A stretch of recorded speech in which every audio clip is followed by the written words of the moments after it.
Commission এত স্বাধীন যে আমি নাইবে আমি জানি না ঘোষণা করে দিছি, এটা অ্যাবসলিউটলি দেশ স্বাধীন।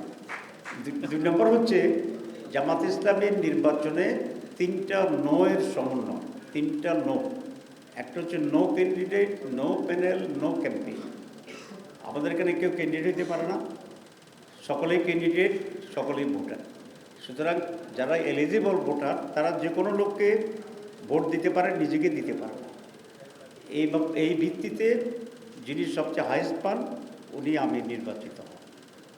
এই জন্য কে কারে ভোট দিচ্ছে আমরা এই প্রবলেমে জানতাম না। যে আপনি বলছেন রেজাল্ট হয়ে গেছে, এটা তো জানি না, তারা ইন্ডিপেন্ডেন্ট। আচ্ছা, 2 নম্বর হচ্ছে কেউ কারো পক্ষে ক্যাম্পেইন করতে পারবে না এবং কেউ দেখাইতে পারে না যে আমি অমুকের ভোট দিছি, ঠিক আছে? সুতরাং কোনো ক্যাম্পেইন এখানে নেই। আর এখানে কোনো প্যানেল সিস্টেমে নাই যে 3জন 4জন মিলে, প্রেসিডেন্ট একজন, সেক্রেটারি একজন, নাইবে একজন প্যানেল আছে।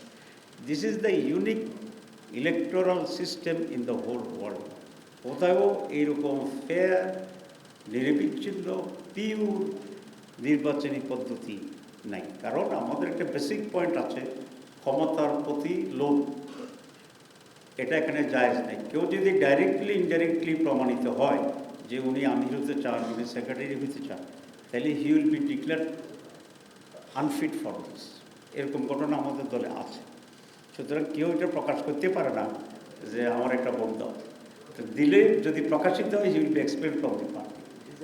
ওইটাকে আমরা ইম্পিউনিটি রাখছি, যেটা বিএনপি মানতে চায় না। 270 দিনের বহু মজার কথা তো আছে।